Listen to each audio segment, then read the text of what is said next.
Okay.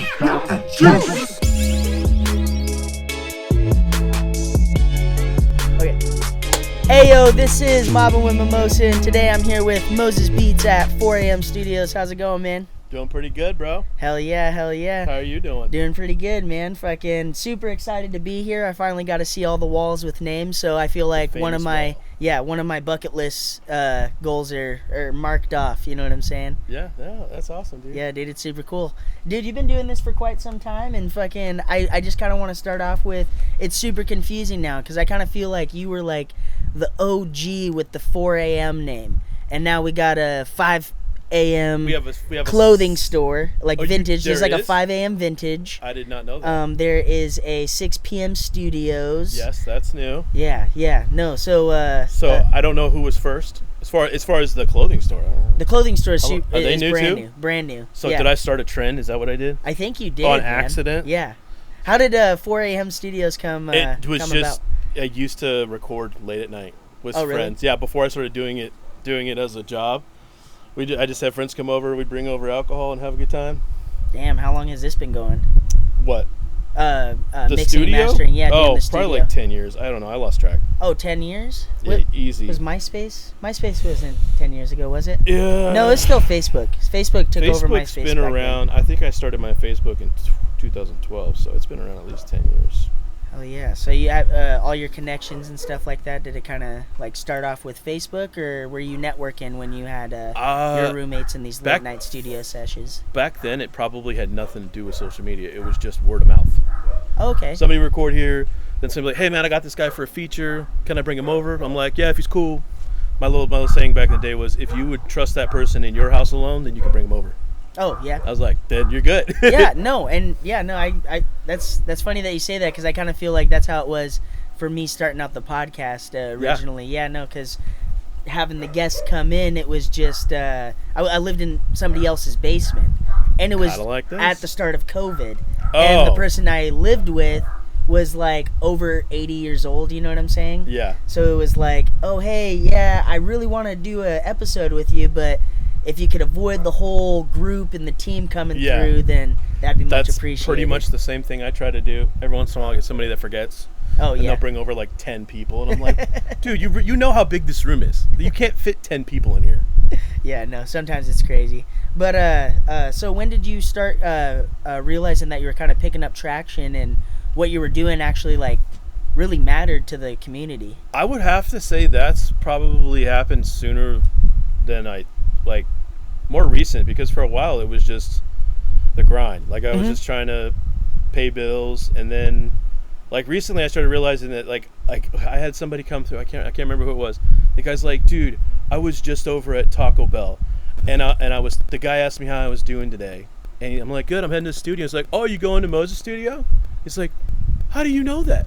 And then he told me that story, and I was like, "Who is that? I have no idea who that is." So yeah, that just happened like a couple weeks ago. To me, it's really? kind of crazy. Like, yeah, no, that's cool, man. And that's just a couple weeks ago. I would assume that it's been happening for. Well, probably, but that's the first kind of random story where it had nothing to do with anybody, and I don't even know who that was. So yeah, that was kind of cool. Yeah, no, that's wild. That is super cool, though. I mean, just getting like recognition from somebody who may be a relative, or you know, could have been somebody who knows somebody who records here, and they knew that it was this spot. I have no idea. Yeah, that's super cool. That was a really cool spot. Yeah, no, I definitely started hearing about you like from the jump, like immediately. I don't remember which artist started like talking about, but like it almost feels like everybody's been through. Everybody's been here at least once, and then they branch out and they go other places, and some come back. And to me, it's like I don't care.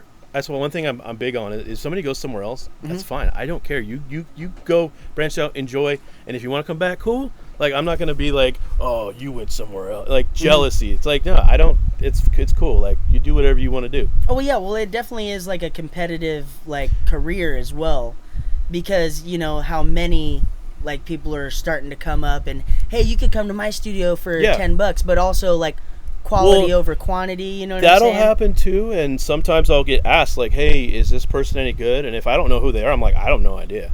But if I know them, like there's a couple guys in Spokane that I know pretty good, and they're like, oh man, is this guy cool? I'm like, yeah, he's cool. Go ahead. Word. Have you ever turned somebody down for feeling like you weren't able to complete their project the way that they wanted it to sound, and then no, you recommended somebody else, or? Well, I've had bands hit me up, and then usually I just recommend them over to Amplify Wax or a couple other studios. But okay, so you know, like you know your strengths and weaknesses. Oh yeah, I can't do bands. There's no. I don't have drum room or any mics for that or anything. It's just straight up vocals. This is. I mean, it's a super cozy studio, but yeah, no, a solid 5 people at the most. Yeah. Like 4 right now with the cameras. Yeah, that's pretty much that's tops. capacity. You could fit 2. You could fit 1 or 2 more. Yeah, I've had like 10, 15 people in here.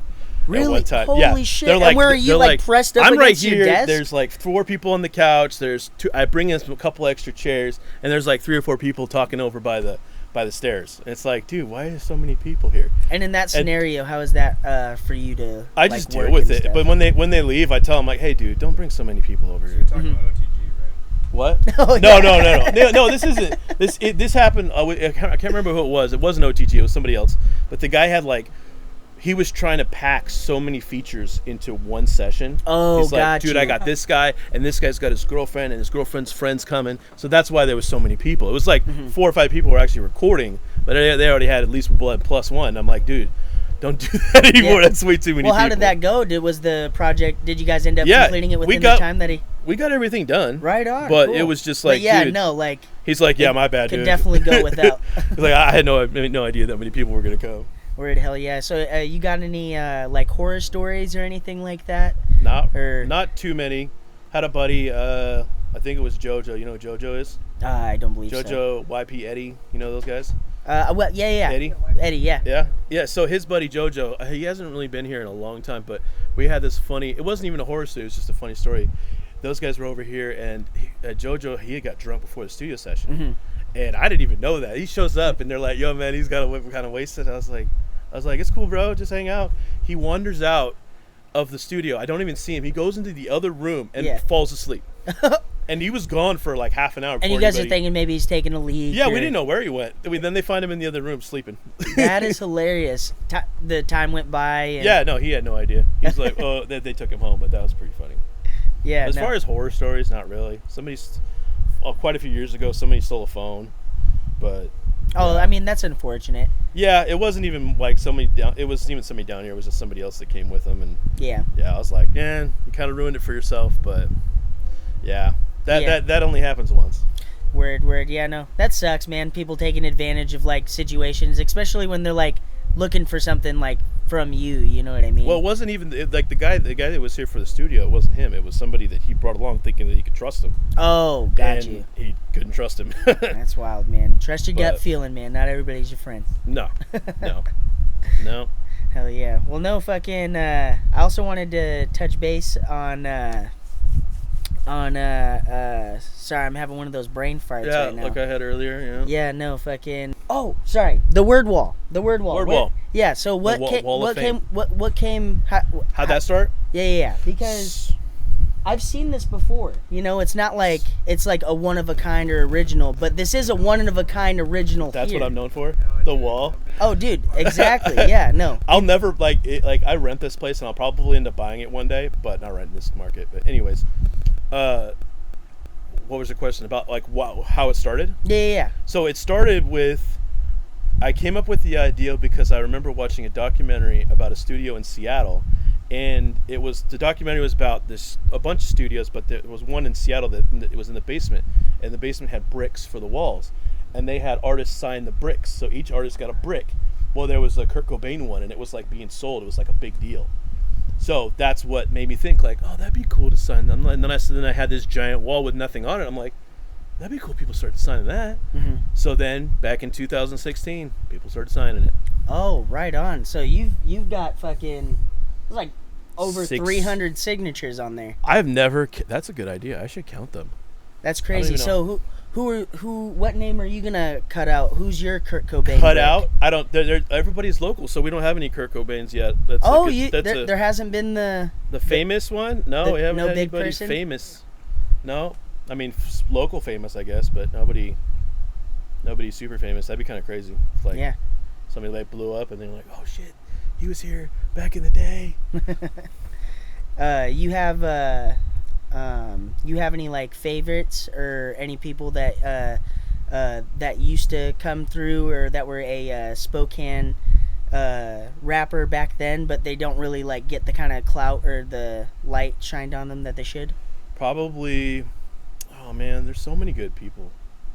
It's tough to be like, yo, this guy or this guy. I don't know. Has Cordell ever been through here? Yeah, Cordell's been here a couple of times, Oh, but right he mostly records himself. So Oh, okay. Either that or he goes somewhere else, and because he was, when he came here, he was pretty hands on with the mixing. So he kind of basically just like, hey, I want you to do this, do that, and I was like, yeah, sure, no problem, man. Oh, okay. Because he's done that a lot. So does that help you out when somebody comes in and kind of knows? Takes the guesswork out of it. Okay. Because anybody else that's never has no idea what I'm doing here. Hey, can you sound it like this? Can you double this up a little bit? And then you got to kind of like... I have to try to think about what they're talking about. Like, what do you... dissect what they're saying a little bit. Yeah. The easiest way to do that is to get a song. Like, hey, do you want this song to sound like this song on YouTube? Word, yeah, no. Like the effects and stuff For like example, that. I had a, it's so crazy how, like, small this world is. I had I went to Job Corps in 2018, and I had a friend who went there, and he came down here. He was going by Overdose, but I think it's Overstar or something like that now. And he's a SoundCloud rapper. He did a song with you called Up. He did like 4 songs with you. But he came all the way from Tri-Cities. He tapped in and was like, hey, I heard about Moses. Time ago. Yeah, this is like a year and a half or something like that. Yeah. And he was like, yeah, I tapped in with Moses, and I would love to get on a podcast potentially, but the podcast didn't end up working out. But I was like, yo, you're going to this dude's studio, you're from a different city. Like, he was from Tri-Cities, but you were the guy that he heard of, like, here. The first time that's happened. Really? Yeah, there's a couple guys that I used to... There's a guy that lives over Tri-Cities and plays one. He doesn't really rap anymore. But, yeah, me and him did a whole project, like, quite a few years ago. So where's the farthest that Moses Beats is, like, known? Probably Seattle. Seattle? Yeah. Oh, okay. So definitely just, like, within Washington? Yeah. Maybe Idaho for sure, obviously, because it's right there. Mm-hmm. But, yeah, no, that's pretty, like, Tri-Cities, a few from Tri-Cities, Pullman. I got a guy who comes up here every couple of months, I would say. He does like a 4-hour session. Cool. Gets like 3 or 4 songs done. Hell yeah. But no, that's what's up. Yeah, all local, man. Like. Yeah, no, and the stuff that you guys came up with, one of the songs, it was called like Up. It's like up, up, up, away we go. I'm not gonna sing. I'm not gonna sing for the podcast, but I'm trying to remember the song. It was fucking incredible, dude. I fucking loved it. And I was like, whoa, dude, this guy is fucking. Because I heard the song like unmixed, unmastered, and I was like, oh, okay, word. But you actually like can do some magic. So like, thanks, man. With somebody who's like coming in and like, oh, I need some auto tune. Oh, I need to sound like this. You really don't feel like you're defeated, other than when it's just with a band. Yeah, like as far as, because I can't do it. Like I know my limitations as far as like that goes. I've done like rock songs, scream stuff. I just had a guy here. Last week. Him and his buddy were doing like a rap / scream track.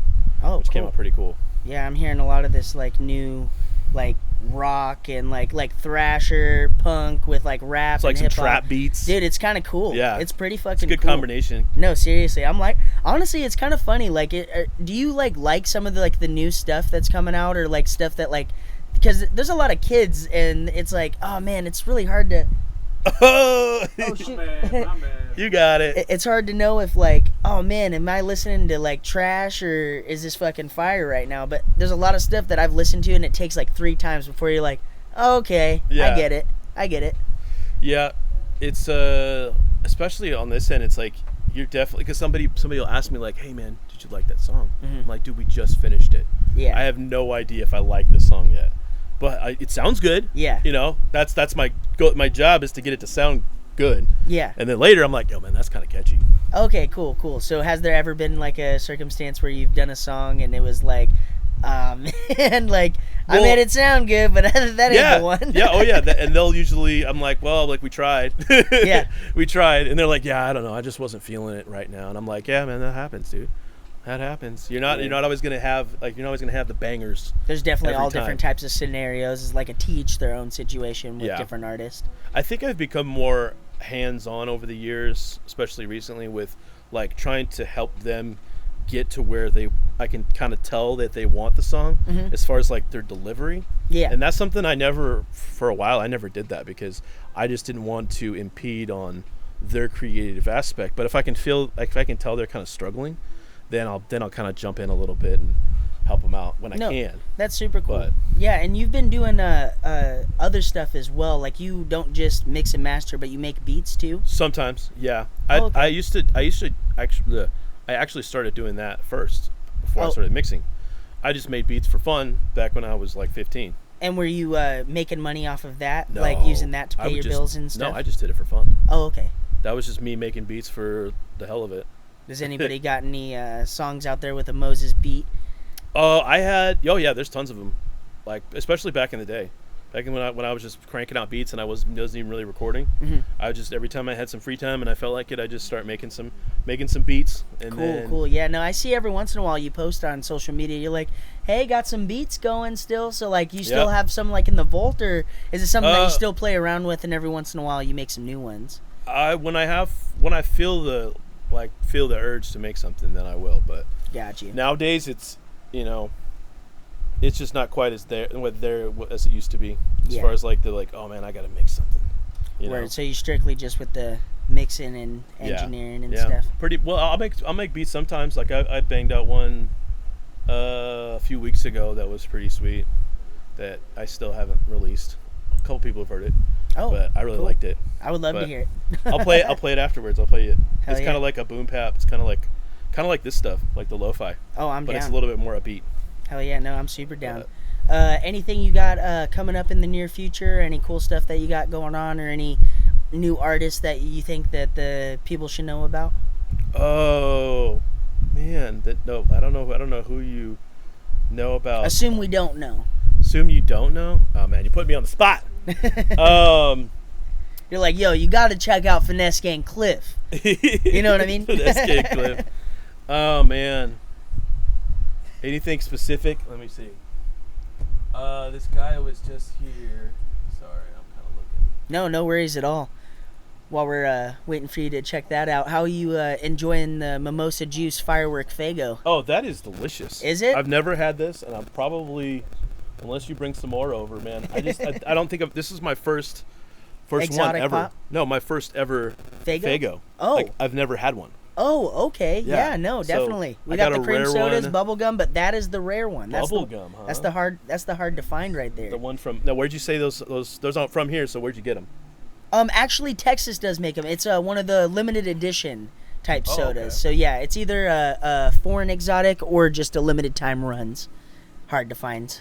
I would say, as far as on the subject of people that I'm really working a lot with right now, who are kind of up in their game, Marcus Brooks would be one. Marcus Brooks. Okay, and he's from Chicago. Yep. Yeah, no, and he's newer out here. I've been kind of seeing him. I think he's been here a while. Oh, okay, but with the music though, I've been seeing the music pop up. That's what I'm saying. It's like he's getting more. Okay, involved, I got you. So that's probably why you've heard of him. Yeah. But, no, right on. Cool. Have you ever heard of Saida? Saida? I don't believe Monet? so. Yeah, she's Michaela Allen. She's the same girl. Oh, cool. She's pretty popular, or she's pretty good. I mean, G Real. I had G Real here not that long ago. You were talking about him. Oh yeah. He's got an event coming up here. Mm-hmm. With King Lil G. Okay, cool. Casey, 98 Casey. 98 Casey. Everybody knows him. Yo, shout out 98 Yeah. Casey. That's the boy. Yeah, I'm just looking at the more recent stuff. Yeah, Hell there's yeah, man. tons So of yeah, names, you man. definitely have a catalog of people we know and people that I feel like we definitely need to, pick up on. Yeah, I could probably Spokane. Yeah. Oh, yeah. This is your first time here. Yeah, we definitely need to get Spokane. We got Spokane in the background, by the way, fucking bothering us this entire episode. Giving us funny looks. Yeah. Well, that's cool, man. That's super cool. I've always been a fan of like what you got going on. Me personally, I think you're like a fucking an asset to the community and stuff. Thanks, like man. that. You know what I mean? Just fucking OG. OG for sure. I love it. I had Led Row. We did a podcast. And I referred to you. I was like, "Oh, Uncle Moses." Yeah. And he busted up laughing. He said, "I don't think I've heard one person call him Uncle Moses." You know who started that? Who? It wasn't me. No, it wasn't you. That's it was, unfortunate. Oh man, I'm gonna be. Oh, what is his name? I can't remember it. Mimosa. Yeah. What? It was Mimosa. I can't remember it was Mimosa. Yeah, it was Mimosa. We'll just say it was you. But I just thought that was so. it was YLC. YLC? Yeah, YLC. Those guys. Ethan? Yeah, Ethan. Of those course guys. it, dude, He started calling me Uncle Moses. That motherfucker calls me Uncle Mosa, dude. Yeah, dude, he's so funny. He does it with everybody. He is funny, man. No, that's definitely where I picked it up from. But oh my gosh, yeah, no, that's so funny. No, Yeah. I just love it, dude. Been hearing about you from multiple people throughout like the last few years. Super looking forward to hearing the music. We finally got this interview. Yeah, dude, this has been a long time How long coming. ago did you hit me up first time? I don't even remember. It was I want to a say long time maybe ago. a year ago. Maybe a year ago I tapped in and was like, hey, da-da-da-da. I don't know if I forgot or... Something. I don't know. It Dude, just, shit gets in the yeah. way. Shit gets in the way. No, but I knew I wanted it. I'm persistent, man. Yeah. I want it. It was Gonna good. try I'm to glad get we it. did this. Hell yeah. A lot You got of any shout-outs? You got any... Shout out to everybody who is making music and having fun. Hell yeah, man. And you gotta have a reason to do it. You can't just do it because you're like, oh, I'm gonna get rich off it. You gotta enjoy it, because if you don't enjoy it, then you're wasting your time. 100%. 100%. No, right on. Shout out Moses Beats in 4 a.m. studio.